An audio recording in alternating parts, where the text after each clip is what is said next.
Hoy en Tertulia de Noche vamos a compartir con ustedes una exposición del economista Leiner Vargas. ¿Quién es Leiner Vargas? Leiner Vargas es economista y docente de SIMPE.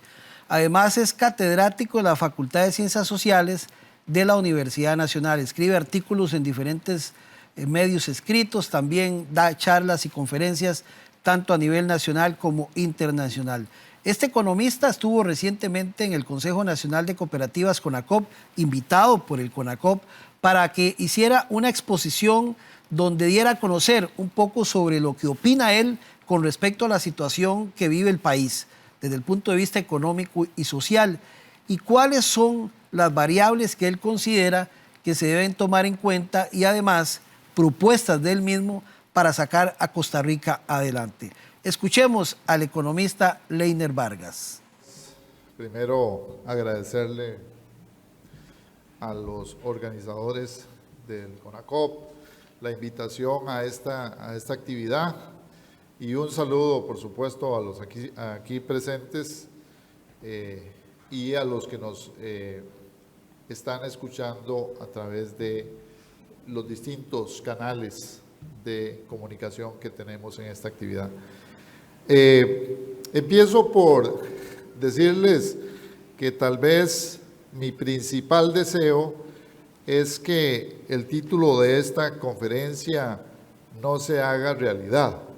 Es decir, el título refleja una preocupación intelectual, una preocupación pragmática como economista y como analista de la realidad, pero el deseo en mi corazón y en mi mente es que ojalá podamos como país sortear esta ola y hacer o permitir una recuperación económica en los próximos meses y años que nos libre de caer en el abismo. Sin embargo, muy probablemente conocer que existe la posibilidad de ese abismo es fundamental para evitar caer en él. La presentación que les voy a hacer tiene tres segmentos, tres momentos. Un poco como académico, acostumbrado a mis clases, les quisiera dar un resumen de esos tres momentos rápido para que puedan quedarse conmigo y ver la historieta o la historia en largo, es decir, ver cada uno de esos temas con un poquito más de profundidad. Hay una breve introducción de la situación macroeconómica y en esto, ¿por qué es importante conocer la situación macroeconómica? Bueno, porque nos da una idea del entorno de donde estamos viviendo como personas, como organizaciones empresariales o como movimiento cooperativo que somos. Una segunda parte, yo planteo tres posibles escenarios de abordaje de lo que tenemos hoy enfrente. O sea, tres posibles versiones de lo que podría pasar. Y en esas tres posibles versiones, pues, olfateo como analista a quién le podría ir bien y a quién le podría ir no tan bien en esos contextos. Y finalmente, quiero decirles que para el día de hoy agregué una pequeña encuesta que realicé en esta última quincena, producto un poco de la invitación de esta conferencia, a 250 personas, sin que sea una encuesta totalmente representativa, ni mucho menos, pero con una segmentación de edades, para saber qué está pasando en la realidad de las personas y qué es lo que están pensando. Entonces les voy a dar la primicia de esos datos que olfatean un entorno preocupante, un entorno diferenciado entre las personas de distinta edad y también una situación para un segmento de la población del que sé que ustedes están muy preocupados, que es el segmento de la población que se encuentra sobreendeudado o cuyo principal problema es sus deudas. Y finalmente, algunas conclusiones y la parte más sabrosa y más interesante para todos, espero yo, después de un rato, y es de que podamos tener una plática, una interacción a través de las preguntas. Empezamos con la situación macroeconómica del año 2021. Aquí tenemos un contexto. Hace 2 días salió una publicación de CEPAL sobre la evaluación de América Latina en este contexto. Una situación externa muy desfavorable, en donde América Latina, después de haber sido la región menos afectada por el COVID-19, se ha convertido en la región con el mayor rezago en la atención de la pandemia, con las tasas más lentas de recuperación producto de los efectos de la crisis del COVID, pero al mismo tiempo con las tasas de vacunación diferenciales más altas y con las expectativas más bajas de crecimiento económico, sobre todo para una muestra importante de países del Cono Sur, lo que nos pone como una de las regiones que va a ser más afectada por la pandemia económica, es decir, la segunda parte de la pandemia del COVID-19. También a nivel de país, eso se refleja en una situación de estrechez para un grupo creciente de familias, una situación de desempleo y subempleo muy amplia, una situación de crecimiento de la informalidad y el deterioro de la calidad del empleo de todos. Muy pocos trabajadores y trabajadoras pueden decir que el COVID-19 ha sido una bendición en su condición de trabajo. En muchos el deterioro, no solo en el salario o en las condiciones de trabajo, han sido muy altas. Pero en algún segmento de la población, los que son pobres o los que son casi pobres, el deterioro es más que proporcional. Es decir, el deterioro se ha ensañado con un grupo cercano a lo que nosotros llamaríamos en Costa Rica la clase media baja. Eso, en el caso particular de Costa Rica, tiene nombres: mujeres, jóvenes y personas que están en las zonas de menor desarrollo relativo del país. Ese deterioro también ya en el 2021 se muestra en los indicadores educativos, pero aún no tenemos las mediciones de los efectos de la pandemia en esos ámbitos, pero el deterioro en la calidad y en la cantidad de estudiantes en el sistema educativo es mayúsculo en toda América Latina y en particular también en Costa Rica. Y finalmente, un aspecto que me gustaría abordar en el proceso de esta crisis con algunas de las preguntas de ustedes es un aumento en el riesgo, en la posibilidad de tener un riesgo sistémico en el sistema financiero y que eso provoque o una quiebra o una recomposición importante de la industria financiera del país. Los indicadores macroeconómicos son claros. Recientemente la dinámica de los precios favorable del petróleo se revertió y los precios de las materias primas los precios agrícolas, los precios de los productos básicos están subiendo de manera significativa. Y hay algo adicional en ese segmento, y es que los costos del flete en los productos importados y en los productos exportados está creciendo y va a crecer de manera significativa. Hay una dinámica muy particular del comercio internacional que está generando un efecto cascada en el precio de los granos básicos, en el precio de las materias primas y del petróleo. Hay una situación que está muy bien tipificada en el último informe de la CEPAL, pero que ya viene en varios informes, en el informe del Banco Mundial y en el informe de la OECD, muy famosa en estos días en este querido país.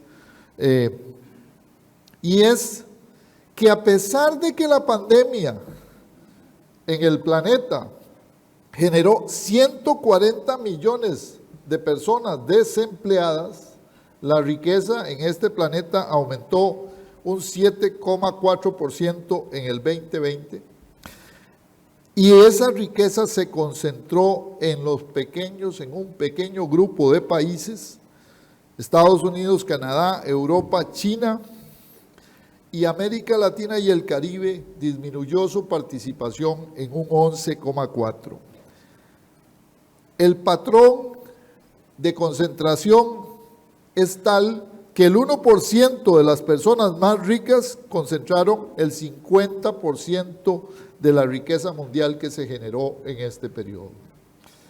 Estamos hablando de uno de los periodos de la humanidad donde de manera violenta, feroz, impresionante, se está concentrando la riqueza. Hace unos años nos visitó un famoso economista, premio Nobel, y nos decía sobre el papel de las economías, de la economía social en este proceso. Bueno, viendo estos datos que le han pasado al 2020, no hay otro camino más que fortalecer la economía social.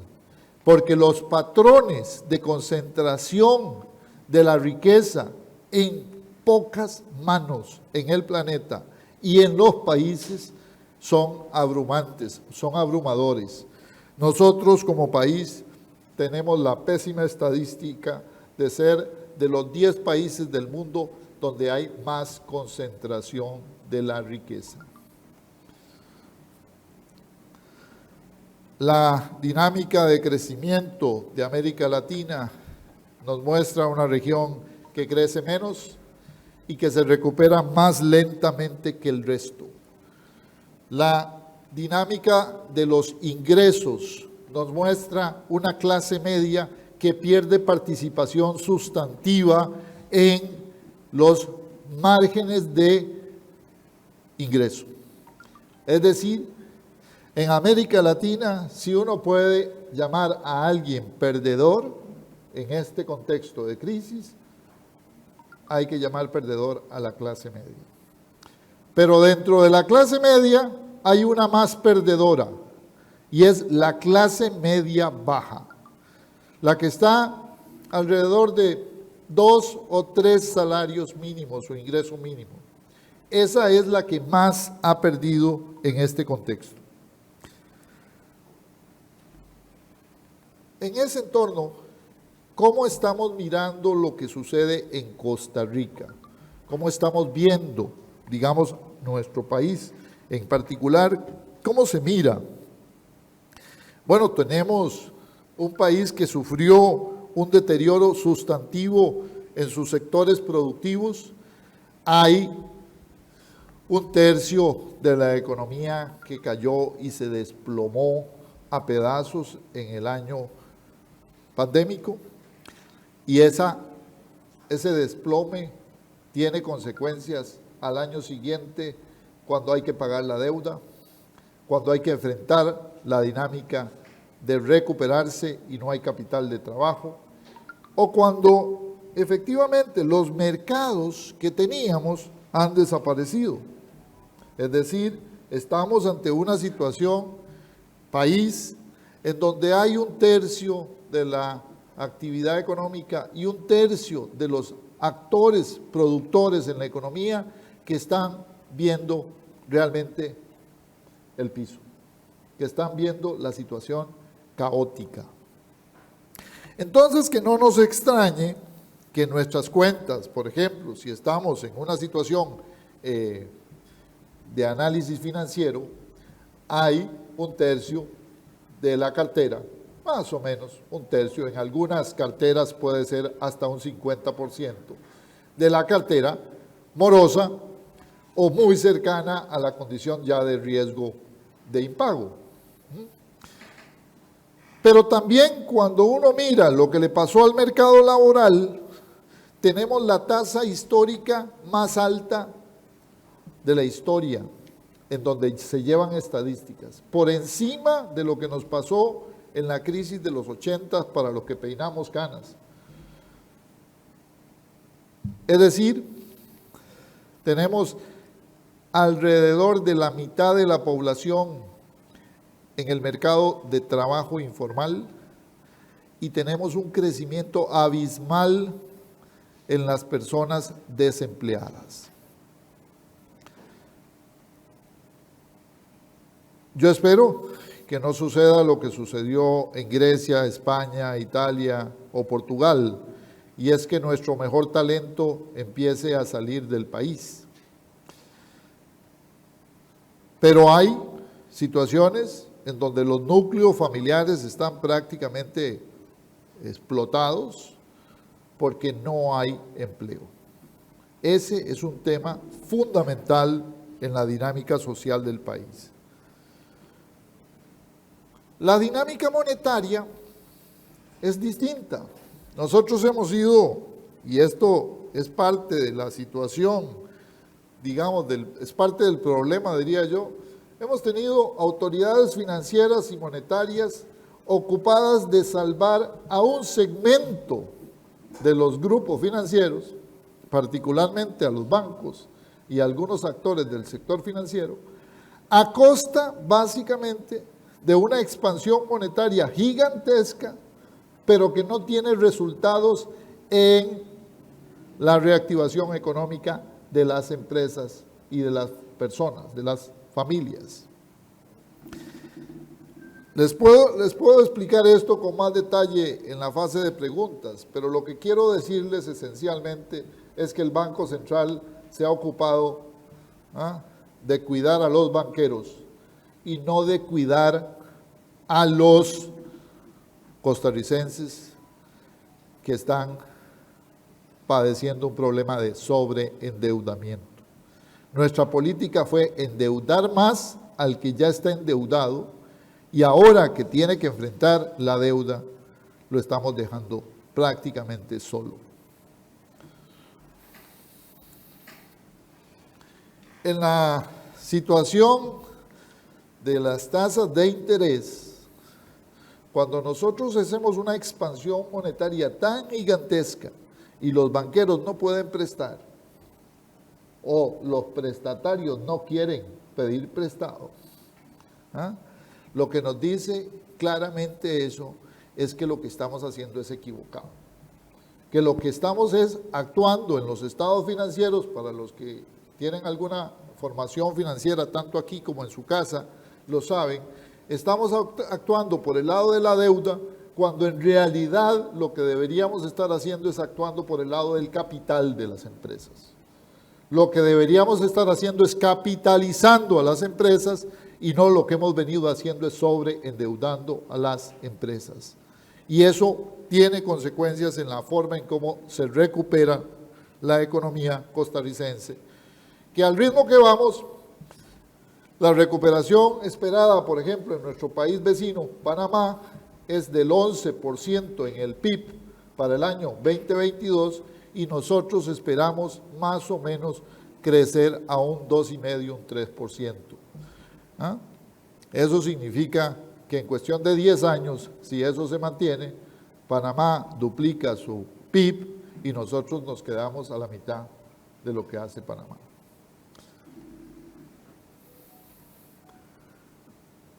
los indicadores son evidentes.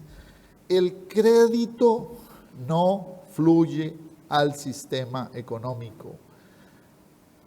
Y si no fluye el crédito al sistema económico, ¿ah?, es como que no fluya la sangre al cerebro. ¿Ah? No funciona el sistema económico.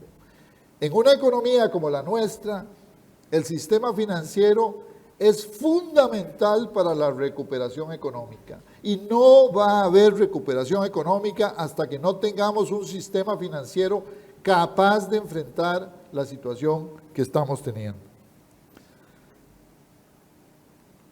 Obviamente los precios se empiezan a calentar y los salarios siguen congelados. ¿Cómo esperamos reactivación cuando tenemos los salarios congelados y los precios calientes? ¿Cuáles son los escenarios? Independientemente de lo que le suceda al ciudadano Solís de su viaje a París, ¿eh?, la situación que nosotros tenemos muestra tres posibilidades.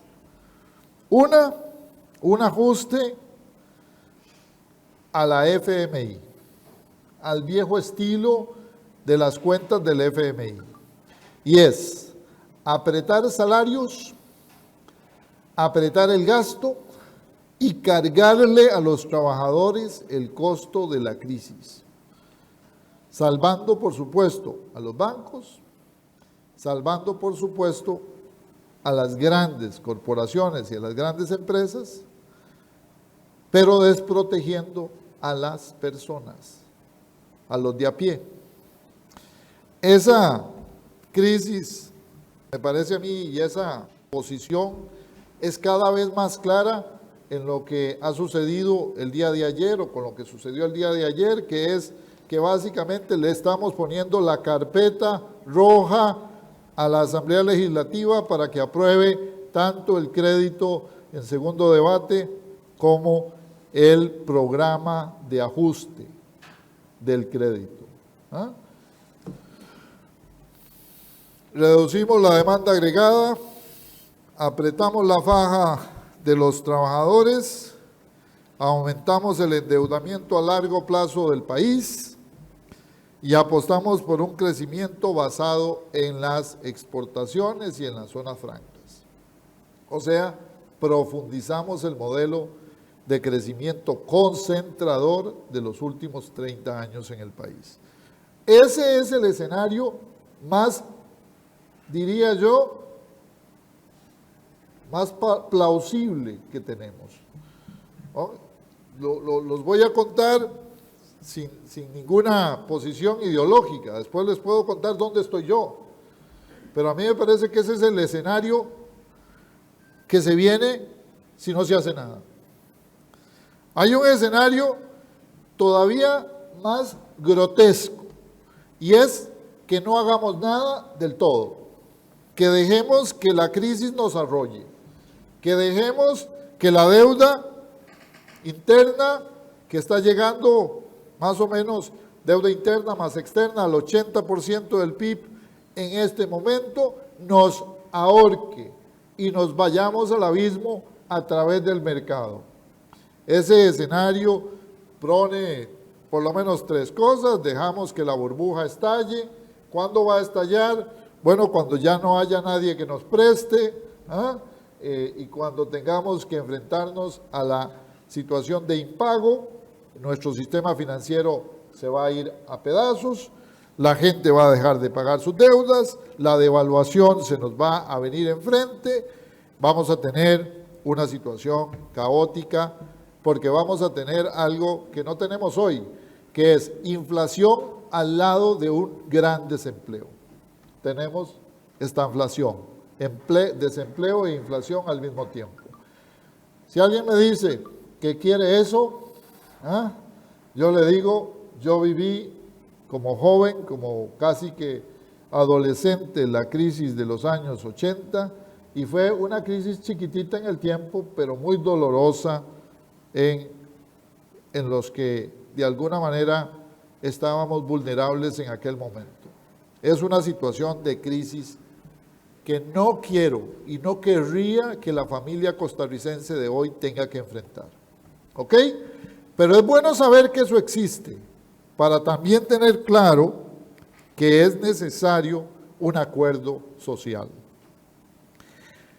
Un acuerdo social que requiere una versión alternativa del acuerdo con el fondo, sí, que requiere replantearse los términos en que vamos a negociar o que vamos a ejecutar esos 1.700 y pico de millones de dólares, pero sobre todo que requiere una agenda complementaria, no de ajuste y de apretón de faja de la clase trabajadora y de los más humildes, sino que hay que poner de alguna manera también a los grandes empresarios, a las grandes corporaciones, a financiar la recuperación económica del país.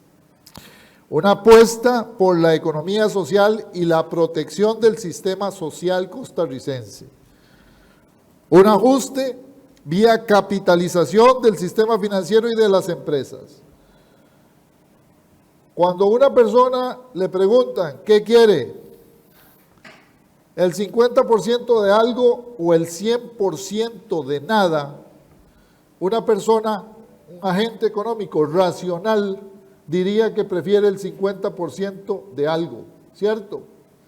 Bueno, Costa Rica en muchos ámbitos está en esa disyuntiva. ¿Qué queremos? ¿Mantener nuestras empresas y ir a la quiebra? ¿O somos capaces de capitalizarnos mutuamente y aceptar que lo que tenemos es un 40, un 50, un 60% de nuestra empresa realmente? Bueno, convencer a los banqueros, convencer a los fondos de pensiones, convencer a las asociaciones solidaristas de que eso puede pasar, de que eso puede suceder, es importante para poder tomar decisiones ahora, antes de que se pierda el 100% de todo. Un aumento en los impuestos de las zonas francas y a la riqueza financiera es urgente. La renegociación de la deuda interna en tasas, plazos, montos, apostando por, miren, capitalizar la deuda.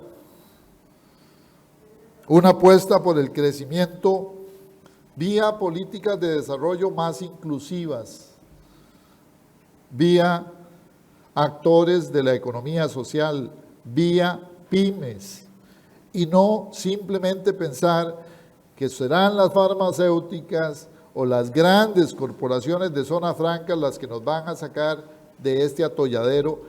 Y miren, no es malo tenerlas, no es malo que estén ahí, pero estas empresas no nos van a sacar del atolladero en el que estamos. Tenemos que sacar a la pyme, tenemos que sacar a la cooperativa, tenemos que sacar a los costarricenses que producen en la agricultura.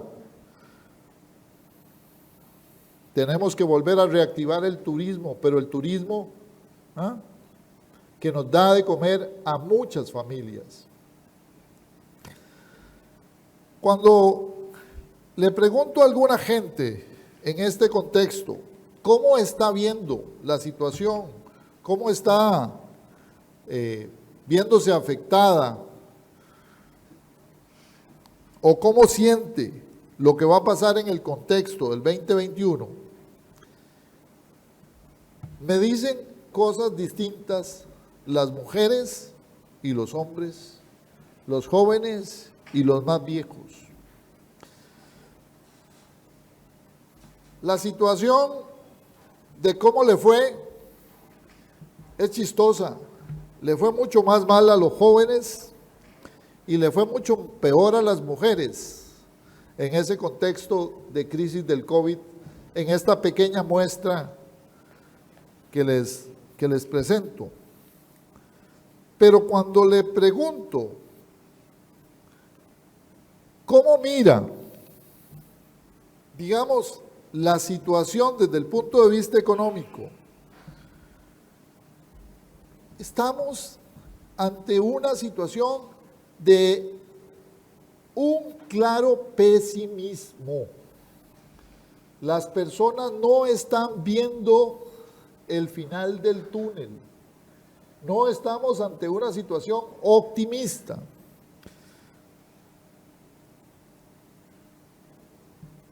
Si les pregunto cómo miran a futuro la situación y les digo si van a realizar una inversión, solo el 25%, el 27% de las personas dicen que van a realizar una inversión en este segundo semestre. Y además, si se les pregunta si la van a hacer en dólares y en colones, la relación es prácticamente de 3-1 en colones. Todo eso es lo que me indica, como economista, es que no hay demanda. Que hay un pequeño grupo al que no le ha ido tan mal, que básicamente lo que va a hacer es canalizar sus ahorros a alguna inversión, pero que no hay demanda de crédito. Yo esperaría que alguno de ustedes, o que alguno que tenga formación y que tenga conocimiento del sector financiero, me cuente. Pero quien está pidiendo crédito en este momento en el sistema financiero es el que está endeudado.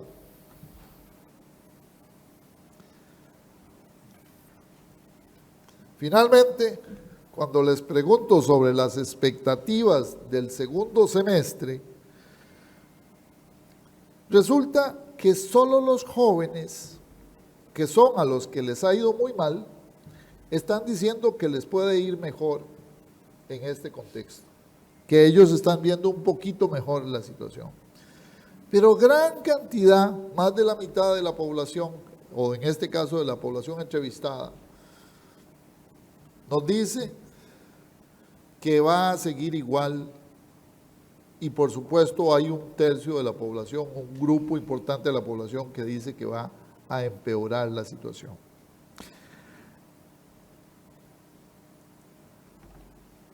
Entonces estamos lidiando con un problema adicional, y es la percepción del ciudadano sobre su futuro. Y aquí es esencial cambiar el chip.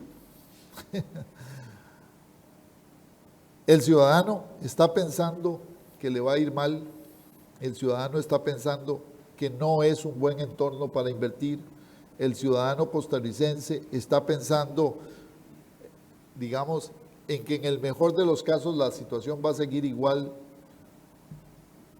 Eso significa que no estamos en condiciones de recuperarnos. Cuando el enfermo dice que se siente peor o que se siente igual, la posibilidad de recuperación es mucho más difícil. Y el problema, y esa es la barra naranja, por eso lo mido por grupos de edad, lo mido por mujer o hombre, lo mido en distintas condiciones, y la barra naranja me dice que el principal problema de los y las costarricenses hoy se llama falta de empleo.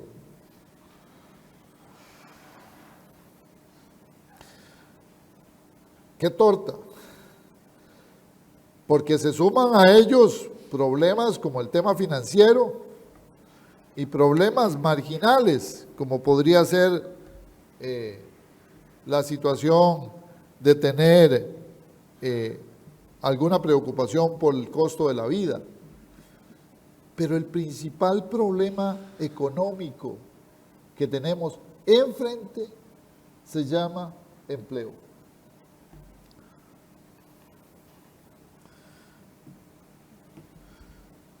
Déjeme entonces concluir con algunas frases esta primera parte de la presentación. Miren, voy a empezar con algo, con una reflexión antes de dar esta última parte. La ciencia económica y la macroeconomía de los últimos 40 o 50 años estaba diseñada para lidiar con un problema que se llama inflación, ¿no? Que se llama inestabilidad de precios. Pero casi ningún gobierno ni ningún estado tiene una macroeconomía dispuesta a lidiar con el problema que tenemos hoy en día, que se llama desempleo.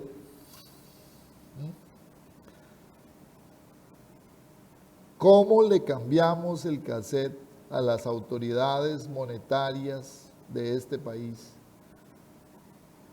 para que entiendan que sin la recuperación económica y sin la recuperación del empleo, cualquier resultado macroeconómico pírrico en materia de inflación o en materia de tipo de cambio es seguir nadando contra corriente?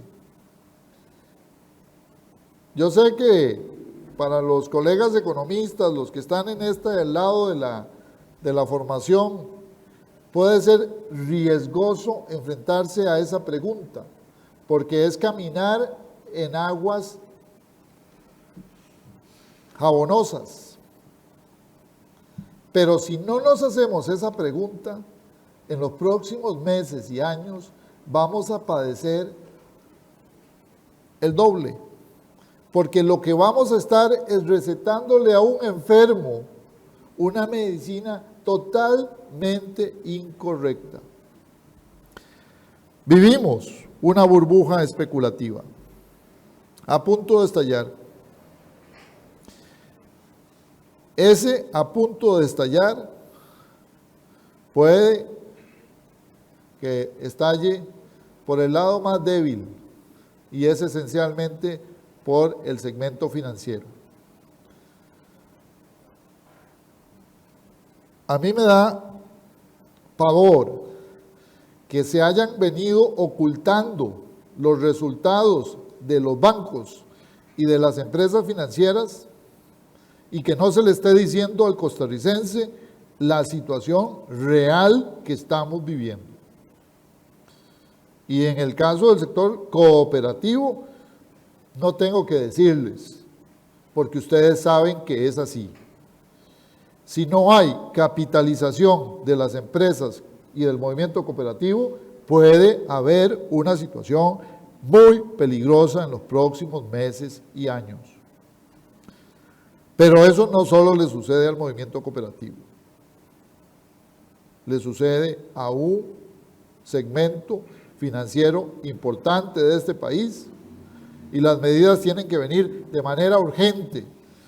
Y cuando yo les digo que hay que salvar la mitad para no perderlo todo, puede que haya que fundir algunas organizaciones financieras, puede ser necesario capitalizarlas, y es mejor, ¿verdad?, perder la mitad que perderlo todo.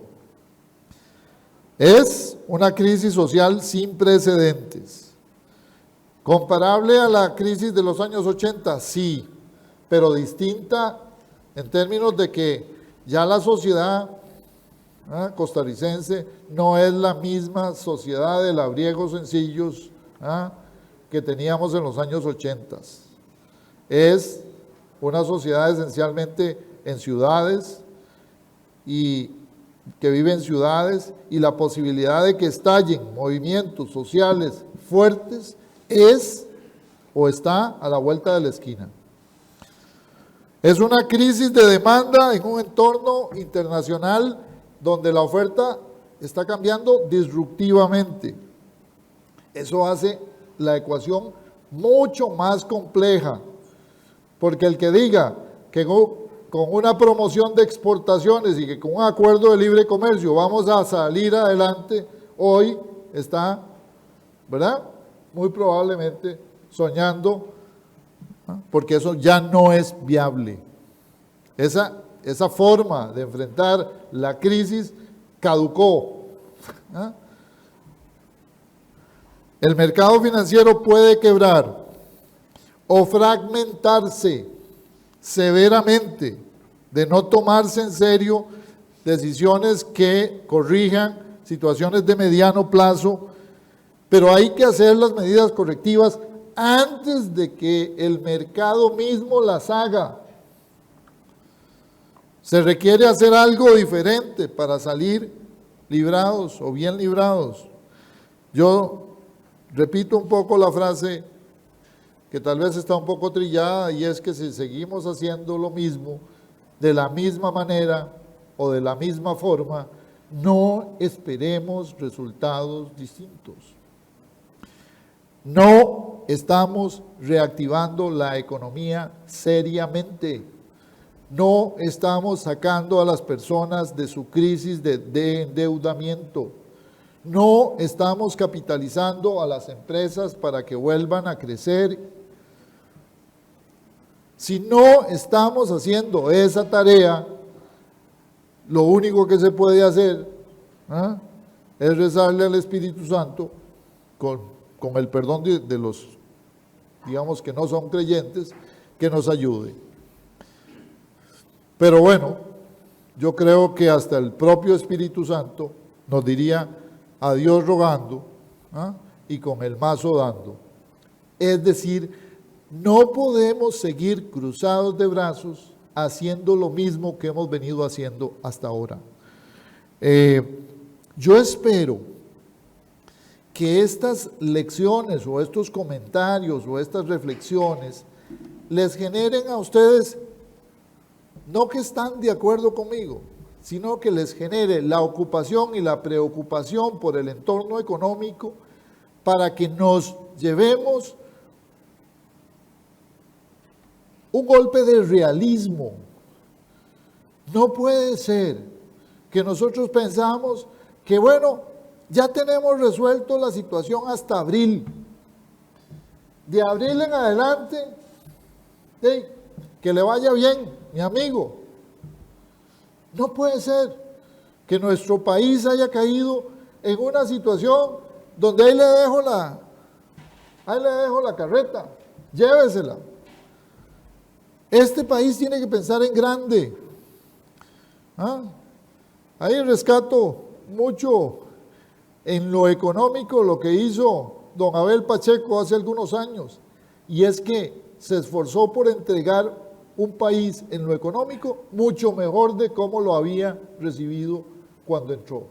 Y no estoy alabando a don Abel, pero sí el ejercicio que hizo en lo económico. Pero en los últimos gobiernos hemos estado pasando la estafeta cada vez más caliente al gobierno que sigue. ¿Qué nos estamos comprando? Nos estamos comprando todos los números de la lotería para que en determinado momento digan: costarricenses, señores, ustedes pueden ser el país más hermoso y más feliz del mundo, pero hasta aquí llegamos. Ya no les creemos más. O nos ponemos de alguna manera nos ponemos a trabajar en resolver nuestra situación, o tarde o temprano estos augurios que este servidor escribe como un ejercicio intelectual y que les agradezco que me permitan expresarlos públicamente en esta conferencia, se harán realidad. Yo quisiera que no, yo espero que no, yo soy optimista, pero sinceramente les digo, si seguimos con los brazos cruzados y a cómo estamos, nos va a ir como en feria. Muchas gracias y buenos días.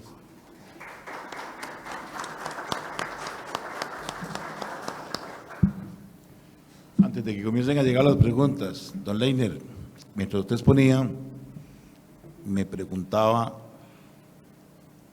acerca de la percepción que tiene el costarricense en este momento, y es que la percepción es de que hay muchísima corrupción. ¿Qué tanto influye esa percepción de corrupción en una posible recuperación económica? ¿Qué han estudiado ustedes al respecto? La corrupción existe en todo el planeta y probablemente cuando se mide, y esto se ha medido para América Latina, Costa Rica es uno de los países que sale más bajo en los indicadores de corrupción. Ojo, estoy diciendo algo que es probado, ¿ah? Pero la corrupción es un distractor, ¿ah? Es un distractor gigantesco para adormecer, porque entonces nos conformamos con pegar 4 gritos en redes sociales, con hacer un post adicional, con un meme adicional. Miren, claro que la corrupción es un problema económico y claro que la corrupción nos da asco a las personas decentes. Y la persona decente que no se sienta con asco en los últimos 15, 22 o más, que no se sienta con asco de lo que ha sucedido y de lo que sabe que sucede en el país, yo diría que si no se siente así es porque no es un buen costarricense. Pero la pregunta es, resolver, encarcelar a 2 o 3 o 30 o 40, ¿nos resuelve los problemas que tenemos? Vean, tenemos que empezar a juntarnos para hacer la tarea. Tenemos que empezar a agruparnos para trabajar en la tarea principal. La tarea principal que tiene este país en los próximos 2 años es recuperar la economía, recuperar la pequeña y mediana empresa que quebró, recuperar al agricultor sobreendeudado que está padeciendo porque ya le van a quitar su finca, recuperar a la cooperativa que está a punto de quebrar. Vean, tenemos que hacer la tarea a pesar de los distractores, ¿ah? De si mandan a Solís o si mandan al otro a la OSD.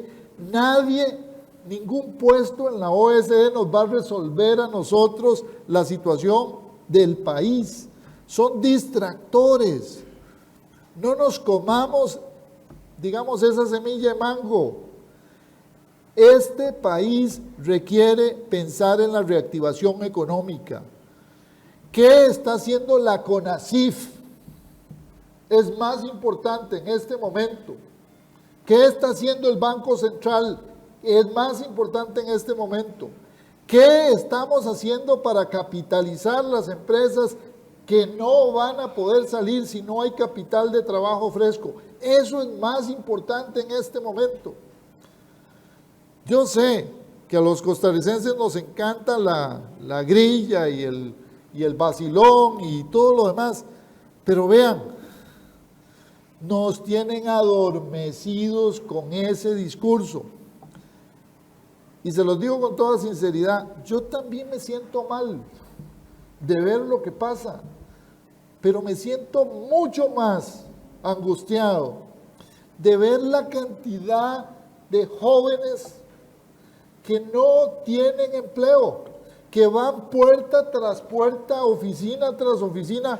Yo no sé si aquí pasa, pero ahí en la recepción debe venir quién sabe cuántas personas al día a entregar su currículum, a pedirle un chancecito. Y gente honesta, gente honrada, gente buena. No estoy haciendo un discurso a favor de nadie, ni en contra de nadie. Vean, los costarricenses honrados estamos cometiendo el peor pecado, y es que estamos dándole la espalda a los demás. El movimiento cooperativo, los movimientos asociativos. Nacieron para el que tiene un poco más de pecho, le ponga el pecho para taparle el viento al que tiene menos.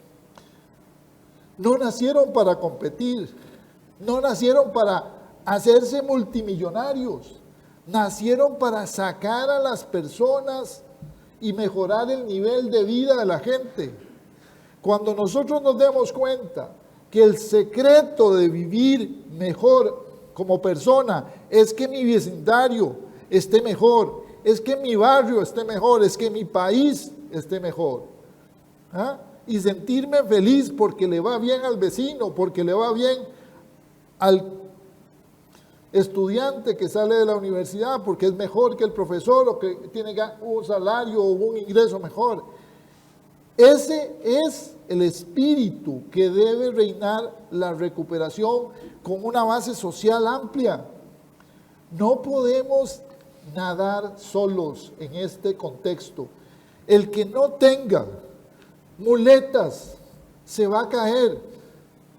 Y este país necesita la muleta del movimiento cooperativo, actuando en lo político, sí, pero sobre todo actuando con el sentimiento, con el ADN que creó el movimiento cooperativo. El ADN es esencialmente colaboración. Primero ayudo y después pregunto. ¿Qué me puede dar el otro? Primero ayudo, y no es un discurso, porque yo no soy religioso. Primero aporto y después critico.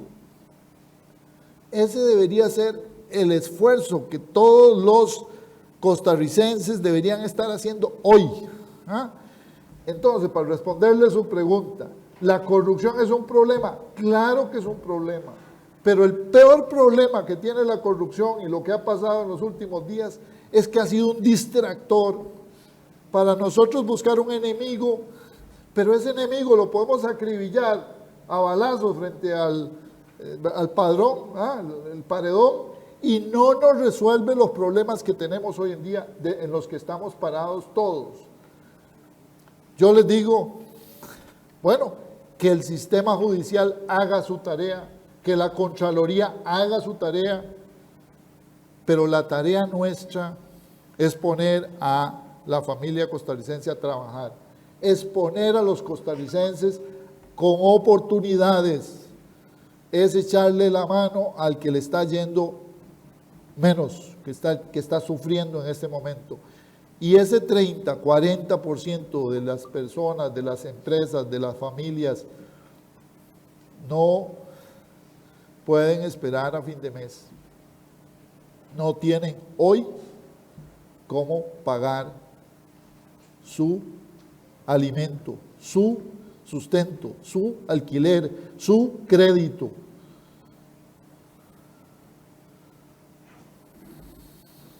Bien, esperamos que les haya gustado esta exposición de Leiner Vargas. Realmente a uno lo deja pensando en la importancia que tiene para el país capitalizar las empresas y sobre todo cuando hace un llamado de atención para que revisen la política de los bancos, que en estos momentos básicamente lo que hace es prestar a aquellos que pasan crisis. El gobierno incentiva más bien el préstamo a través de los bancos estatales y eso comienza a girar y se vuelve una bola de nieve que a veces se vuelve imparable para algunos sectores de la economía, pequeñas y medianas empresas y, ¿por qué no, grandes empresas? Habría que ver hacia otros países, como dice Leiner, en el caso de Alemania, en España, donde la visión es totalmente diferente en tiempos de crisis como lo que estamos viviendo. Ya estamos a las puertas de la elección del próximo presidente de la República, que es en febrero del 2022. Vamos a ver con qué propuestas nos salen los diversos candidatos presidenciales de los partidos políticos, porque en el país hay dos crisis. Hay la crisis en estos momentos que estamos viviendo de salud, la crisis económica, y a eso le agravamos otras crisis, que es la del desempleo y también la corrupción. Esperamos que estas propuestas realmente sean serias y no sean propuestas políticas, como decimos, que nada más sirven de la boca para afuera, pero cuando el candidato se convierte en presidente de la República, todo lo que dijo no lo cumplió. Vamos a ver qué pasa en el próximo gobierno. Gracias por habernos acompañado y nos vemos la próxima semana aquí en Tertulia de Noche.